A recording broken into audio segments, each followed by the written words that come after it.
Welcome to Free Mind tutorial. मैं रविरंजन कुमार आप सभी का अपने चैनल फ्री माइंड ट्यूटोरियल पर स्वागत करता हूं। दोस्तों, मैं समान विज्ञान अध्यायवार रिवीजन का एक सीरीज चला रहा हूं, जिसमें आज हम बात करने वाले हैं लाइट चैप्टर प्रकाश चैप्टर के एमसीक्यू के बारे में। मैंने प्रकाश से संबंधित एक वीडियो अपलोड किया है, जिसको आप जा करके देखें पहले, उसके बाद इसको आप बनाएं। आपको पता चल जाएगा कि मैं जो उसमें पढ़ाया हूँ क्या उससे संबंधित कुछ प्रश्न हम इसमें सॉल्व कर पा रहे हैं कि नहीं कर पा रहे हैं, या फिर आपने जो पढ़ा है क्या उसको समझ पाया कि नहीं समझ पाया आपने।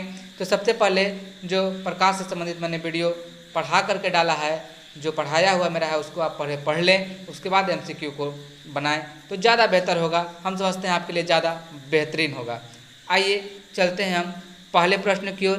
पहला प्रश्न है हमारा कि निम्न में से किस विकिरण में ऊर्जा प्रति क्वांटम सर्वाधिक होगी। किस में सर्वाधिक होगी?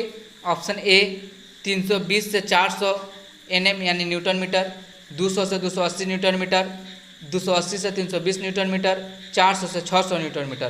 तो किस में होगा इसमें सही? इसका ऑप्शन कौन सा होगा? इसका ऑप्शन ए सही है। इसमें 320 से 400 न्यूटन मीटर तक ऊर्जा प्रति क्वांटम सर्वाधिक होगी विकिरण में। आइए दूसरा प्रश्न की ओर चलते हैं। दूसरा प्रश्न है हमारा, सौर विकिरण निम्न में से किस परास में दिखता है? ऑप्शन ए 100 से 400 एनएम, 400 से 700 एनएम, सी में है 740 से 1000 एनएम, उपयुक्त में से कोई नहीं। तो 2 नंबर का कौन सा ऑप्शन सही होगा? इसका बी ऑप्शन सही होगा। हम 1-2 सेकंड का टाइम लेते हैं, इसलिए कि आप उसको बना पाएँ अपने खुद से। उसके बाद मेरे ऑप्शन के साथ आप चलें और लास्ट में आप मिलाएं कि आपका कितना प्रश्न सही हो रहा है। इससे आपको जो है अपना तैयारी का जो है आकलन मिलेगा कि हम कितना तैयार हैं अगले फाइट करने के लिए, अगले एग्जाम्स के लिए। आइए तीसरा प्रश्न पर चलते हैं हम। दृश्य प्रकाश का धैर्यमान प्रसार होता है कितना? दृश्य प्रकाश का धैर्यमान प्रसार होता है। ऑप्शन ए में है 200 से 900 एनएम के बीच, 250 से 850 एनएम के बीच, 300 से 800 एनएम के बीच, या 390 से 780 एनएम के बीच। तो इसमें कौन सा ऑप्शन सही है 3 का? आप बताएं हमको। 3 का डी ऑप्शन सही है। इसमें 3 का कौन सा ऑप्शन सही है? डी ऑप्शन सही है। 390 से 780 न्यूटन मीटर के बीच होता है इसका। अगला क्वेश्चन हमारा चौथा क्वेश्चन है। चौथा क्वेश्चन कहता है कि मानव आँख दृश्य प्रकाश के जिस तरंग दैर्घ्य के लिए सर्वाधिक सुग्राही होती है वह कौन सा है? तो ऑप्शन ए में है 6050 एंगस्ट्रम, 5500 एंगस्ट्रम यानी 5500 एंगस्ट्रम, 4500 एंगस्ट्रम यानी 4500 एंगस्ट्रम, यानी 7500 एंगस्ट्रम यानी 7500 एंगस्ट्रम। इसमें से कौन सा ऑप्शन सही है आपको बताना है कि चौथा का कौन सा ऑप्शन सही है। इसका है बी ऑप्शन सही है। इसका 5500 एंगस्ट्रम सही ऑप्शन है। आइए चलते हैं हम पाँचवें प्रश्न की ओर। पाँचवा प्रश्न है हमारा, प्रकाश विकिरण की प्रकृति होती है कैसी? ऑप्शन ए तरंग के समान, ऑप्शन बी कण के समान, ऑप्शन सी तरंग एवं कण दोनों के समान, ऑप्शन डी तरंग एवं कण किसी के समान नहीं। इसमें कौन सा ऑप्शन सही है दोस्तों? उम्मीद करते हैं आप बना लिए होंगे। इसमें ऑप्शन सी सही है। तरंग एवं कण दोनों के समान प्रकाश विकिरण की प्रकृति होती है। मैंने ये सब पढ़ा रखा है आपको अपने वीडियो में, आप जा करके उस वीडियो को देखें। उसके बाद एमसीक्यू बना मैं बार बार कर रहा हूँ, बहुत फायदा होगा उससे। आपको कॉन्सेप्ट भी क्लियर होगा। अगला प्रश्न हमारा है छठा प्रश्न। छठा प्रश्न है, प्रकाश सीधी रेखा में चलता प्रतीत होता है क्यों? हम लोग ऐसा कहते हैं कि प्रकाश सीधी रेखा में चलती है, आखिर क्या कारण इसके फिर सीधा रेखा में चलने का? ऑप्शन ए कहता है क्योंकि यह छोटे छोटे कणों से बना होता है। ऑप्शन बी कहता है प्रकाश का वेग बहुत अधिक है। सी नंबर कहता है प्रकाश का तरंगदैर्घ्य बहुत अधिक है। डी नंबर है प्रकाश अपने चारों ओर से परावर्तित होता है। तो कौन सा ऑप्शन सही है छठा का दोस्तों? 6 नंबर का सी ऑप्शन सही है। प्रकाश का तरंगदैर्घ्य बहुत छोटा है। प्रकाश का तरंगदैर्घ्य बहुत छोटा है। कौन सा ऑप्शन सही है? सी ऑप्शन सही है इसका। अगला प्रश्न है हमारा सातवां प्रश्न।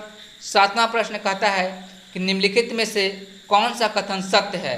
ऑप्शन ए प्रकाश का वेग अधिक होता है, ऑप्शन बी ध्वनि का वेग सबसे अधिक होता है, ऑप्शन सी आकाशीय पिंडों का वेग सबसे अधिक होता है, ऑप्शन डी रॉकेट का वेग सबसे अधिक होता है। तो 7 का कौन सा ऑप्शन सही है?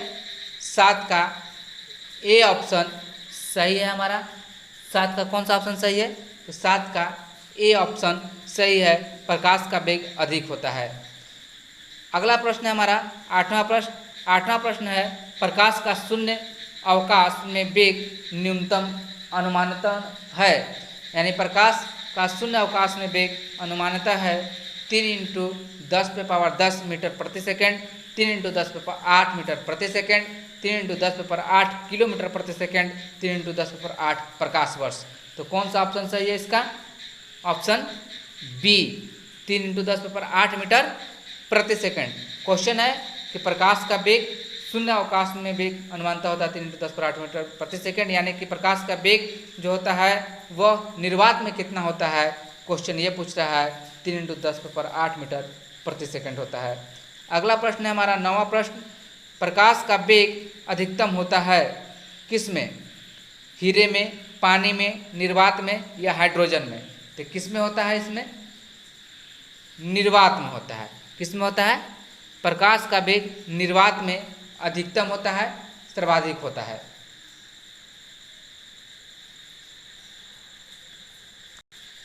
इससे रिलेटेड कुछ और भी प्रश्न आपको मैं बता दूं, जैसे कि आपको मैं बताऊं कि प्रकाश की गति किसके बीच से जाते हुए न्यूनतम होती है? तो कांच से। ऑप्शन जैसे दे देगा आपको कांच, निर्वात, वायु, जल। तो किससे जाते हुए न्यूनतम होती है? तो कांच से। मतलब कहने का मतलब यह है दोस्तों कि प्रकाश की चाल जो होती है वो निर्वात में अधिक होती है, और जैसे जैसे घनत्व बढ़ते जाता है प्रकाश की चाल जो है वो घटता चला जाता है। जैसे कि आपको बताया हमने कि कांच, निर्वात, वायु, जल में किस में न्यूनतम होगी? तो कांच में, क्योंकि निर्वात में तो अधिकतम होगी। वायु कम घनत्व का है, जल भी कम घनत्व का है, कांच अधिक घनत्व का है, इसलिए कांच में हमारा वायु प्रकाश का वेग जो होता है वो न्यूनतम हो जाता है। आइए अगला प्रश्न 10वें प्रश्न की ओर चलते हैं। 10वां प्रश्न है हमारा कि सूर्य के प्रकाश को धरती की सतह पर पहुंचने में लगने वाला समय है लगभग कितना? 4.2 सेकेंड, 4.8 सेकेंड, 8.5 मिनट या 3.6 घंटे। 10वां का कौन सा ऑप्शन सही है? 10 का सी ऑप्शन सही है, 8.5 मिनट, यानी सर 8 मिनट सूर्य के प्रकाश को धरती पहुंचने में लगता है समय। इससे संबंधित और भी कुछ आपको मैं प्रश्न अगर बताने का प्रयास करूं तो ये है हमारा प्रश्न कहता है कि सूर्य से पृथ्वी तक प्रकाश के पहुंचने में लगभग समय लगता है कितना? 8 मिनट का। आपको लगभग में पूछता है तो आपको 8 मिनट मारना होगा, और एक्यूरेट पूछता है 8.5 मिनट मारना होगा। आइए अगला प्रश्न है हमारा 11वां प्रश्न। 11वां प्रश्न कहता है कि प्रकाश तरंगों के वायु से कांच में जाने पर जो चर प्रभावित होता है वे कौन सा है? तरंगदैर्घ्य, आवृत्ति और वेग। बी में है वेग और आवृत्ति, सी में है तरंगदैर्घ्य और आवृत्ति, डी में है तरंगदैर्घ्य और वेग। तो कौन सा इसमें ऑप्शन सही है? 11 का डी ऑप्शन सही है। इसका कौन सा ऑप्शन सही है? डी ऑप्शन सही है। इसका तरंगदैर्घ्य और वेग जो होता है वो प्रभावित होता है। तो आइए और इससे संबंधित आपको हम प्रश्न एक आध डील कर देते हैं। इसमें दोस्तों जैसे कि आपसे पूछेगा कि जब प्रकाश एक माध्यम से दूसरे माध्यम में जाता है तो कौन सा अपरिवर्तित रहता है? तीव्रता, तरंगदैर्घ्य, वेग या आवृत्ति? तो इसमें आपको आवृत्ति, चूँकि तरंगदैर्घ्य और वेग जो है इसमें प्रभावित होता है, और कौन सा अपरिवर्तित रहता है ऐसा अगर पूछता है तो आपको आवृत्ति मारना होगा, क्योंकि वेग, तीव्रता और तरंगदैर्घ्य ये सब परिवर्तित हो जाते हैं, लेकिन आवृत्ति जो होता है वो अपरिवर्तित रहता है। आइए अगला प्रश्न 12वां प्रश्न की ओर चलते हैं। 12वां प्रश्न है हमारा कि निम्नलिखित ऊर्जा रूपांतरणों में से किस एक के द्वारा प्रकाश संश्लेषण की क्रिया संभावित होती है? प्रकाश की रासायनिक ऊर्जा, प्रकाश से ताप ऊर्जा, प्रकाश से जैव रासायनिक ऊर्जा या ऊष्मा से गतिज ऊर्जा। तो कौन सा ऑप्शन सही है 12 का? हमारा 12 का ऑप्शन ए सही है। हमारा 12 का ऑप्शन कौन सा सही है? ए ऑप्शन सही है। अगला प्रश्न 13वां प्रश्न है हमारा। 13वां प्रश्न है कि प्रकाश सजावट तथा विज्ञापन के लिए विसर्जन नलिकाओं में प्रयुक्त होने वाली गैस है कौन सा? CO2 carbon dioxide, ammonia sulphur dioxide या नियॉन। तो 13 का कौन सा ऑप्शन सही है? 13 का डी ऑप्शन सही है हमारा, नियॉन। कौन सा है?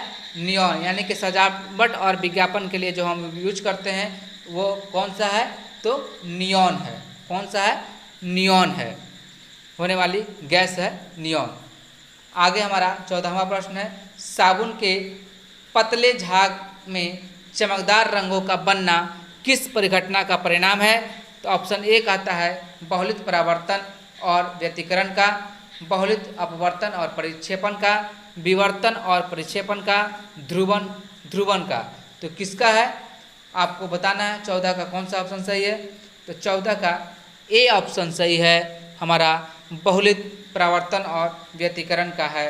साबुन के पतले झाग में चमकदार रंगों का बनना किस परिघटना का परिणाम है? तो बहुलित परावर्तन और व्यतिकरण का है। दोस्तों मैं हर एक टॉपिक पर चर्चा अपने जिस वीडियो को बनाया हूँ फिजिक्स से रिलेटेड उसमें किया हूँ, आप उसको जा कर के देखें, आपका सारा कॉन्सेप्ट क्लियर हो जाएगा। तब आप इस क्वेश्चन को देखते ही आप बनाएंगे, ऑप्शन ढूंढना शुरू करेंगे, ऑप्शन लिखा कहाँ पे है, पढ़ेंगे नहीं, आप सीधा ऑप्शन पे जाएंगे और मारेंगे और 1 नंबर आपका कन्फर्म हो जाएगा। आइए अगला प्रश्न 15वां प्रश्न पे चलते हैं। 15वां प्रश्न है हमारा कि पूर्ण आंतरिक परावर्तन होता है जब प्रकाश जाता है हीरे से कांच में, जल से कांच में, वायु से कांच में या वायु से जल में या वायु से कांच में। तो कौन सा ऑप्शन सही है इसका? 15 का ए ऑप्शन सही है, हीरे से कांच में। यानी पूर्ण आंतरिक परावर्तन होता है जब प्रकाश जाता है हीरे से कांच में। हीरे से जब कांच में जाता है तो क्या हो जाता है? पूर्ण आंतरिक परावर्तन होता है हमारा यहाँ पे।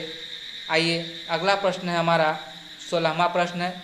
16वां प्रश्न कहता है कि प्रकाश तंतु जिस सिद्धांत पर काम करता है वह है कौन सा? पूर्ण अभ्यांतर यानी पूर्ण आंतरिक परावर्तन, अपवर्तन, प्रकीर्णन या व्यतिकरण। 16 का कौन सा ऑप्शन सही होगा?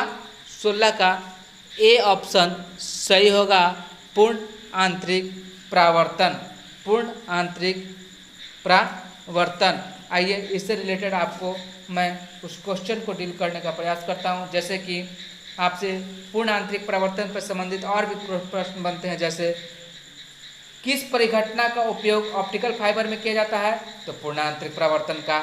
और आपसे पूछेगा कि तंतु प्रकाशिक संचार में संकेत किस रूप में प्रभावित होता है? तो आपको प्रकाश तरंग के रूप में होता है। और पूछ सकता है आपसे कि जैसे कि पूछ सकता है आपको कि मरीजों के पेट के अंदर का परीक्षण करने हेतु डॉक्टर द्वारा प्रयुक्त एंडोस्कोप किस सिद्धांत पर काम करता है? तो प्रकाश का सकल आंतरिक परावर्तन यानी पूर्ण आंतरिक परावर्तन पर काम करता है।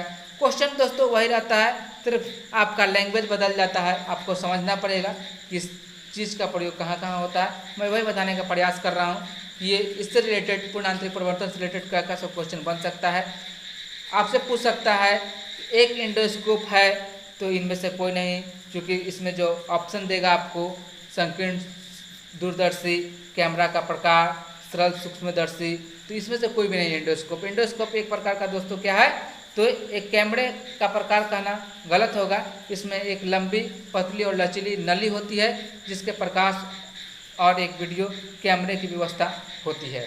अगला क्वेश्चन हमारा दोस्तों आपको इसी में अगर पूछेगा आपसे कि जैसे पूछ लेगा कि मृग मरीचिका का कारण क्या है? तो मृग मरीचिका का कारण दोस्तों प्रकाश का पूर्ण आंतरिक परावर्तन। मृग मरीचिका का बनने का कारण क्या है? पूर्ण आंतरिक परावर्तन है। इसी में आपसे पूछ लेगा कि एक कटा हुआ हीरा क्यों जगमगाता है? तो आप पूर्ण आंतरिक परावर्तन के कारण जगमगाता है। आपसे पूछ सकता है इसी में कि पूछ लेगा कि एक कटा हुआ हीरा जगमगाहट के साथ चमकता है, तो पूर्ण आंतरिक परावर्तन के कारण। एक कटा हुआ हीरा जगमगाहट के साथ चमकता है तो पूर्ण आंतरिक परावर्तन के कारण। तो अलग अलग क्वेश्चन पूछ सकता है आपसे और आपको जवाब देना है। पूर्ण आंतरिक परावर्तन जितना भी मैंने आप बताया पूर्ण आंतरिक परावर्तन का उदाहरण बताया है, जैसे मृचिका का बनना, कटा हुआ हीरे का चमकना, और आपको मैंने बताया जैसे कि एंडोस्कोपी वाला, और बताया मैंने आपको जैसे कि मृत तृष्णा का उदाहरण कौन सा है? तो पूर्ण आंतरिक परावर्तन है। मैंने और आपको बताया कि तंतु प्रकाशिक संचार में किस रूप में होता है। तो ये सारा क्वेश्चन मैंने आपको बताया। आइए अगला प्रश्न की ओर चलते हैं। अगला प्रश्न है हमारा, उचित रीति से कटे हीरे की असाधारण चमक का आधारभूत कारण यह है कि उसमें क्या होता है? उसमें अति उच्च या पारदर्शिता होती है, उसका अति उच्च अपवर्तन सूचकांक होता है, वह बहुत कठोर होता है, उसकी गति सुनिश्चित विचलन तल होते हैं। तो 17 का कौन सा ऑप्शन सही होगा? 17 का बी ऑप्शन सही होगा। उसका अति उच्च अपवर्तन सूचकांक होता है। उचित रीति से कटे हीरे की असाधारण चमक का आधारभूत कारण क्या होता है? तो उसकी अति उच्च अपवर्तन सूचकांक होता है। अगला प्रश्न हमारा 18वां प्रश्न है। 18वां प्रश्न कहता है कि किसी वस्तु के त्रिविमीय प्रतिरूप को अंकित तथा पुनरावृत्ति करने का तकनीक का नाम क्या है? ऑप्शन ए बोलेगा आपसे ऑडियोग्राफी, ऑप्शन बी बोलेगा लेक्सिकोग्राफी, ऑप्शन सी बोलेगा फोटोग्राफी, ऑप्शन डी बोलेगा होलोग्राफी। तो आप कौन सा ऑप्शन मारेंगे? 18 का डी। कौन सा मारेंगे? 18 का डी, होलोग्राफी आप मारेंगे। ये सही उत्तर होगा आपका।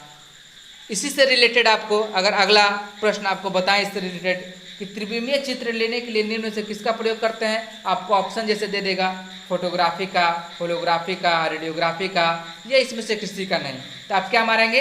होलोग्राफी। क्योंकि जैसे त्रिविमीय की बात आती है तो हम होलोग्राफी की बात करेंगे, होलोग्राफी से संबंधित है। आइए अगला प्रश्न की ओर चलते हैं। अगला प्रश्न है हमारा 19वां प्रश्न।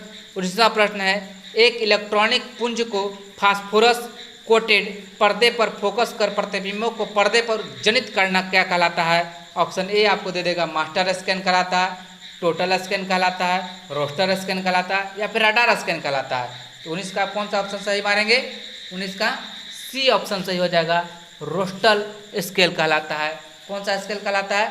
रोस्टर स्केल कहलाता है, रोस्टर स्कैन कहलाता है। कौन सा दोस्तों? रोस्टर स्कैन पढ़ेंगे उसको। अगर हमसे गलती से स्केल बना रहा हो तो आप उसको ध्यान न दें। रोस्टर स्कैन पढ़ते हैं उसको, है ना।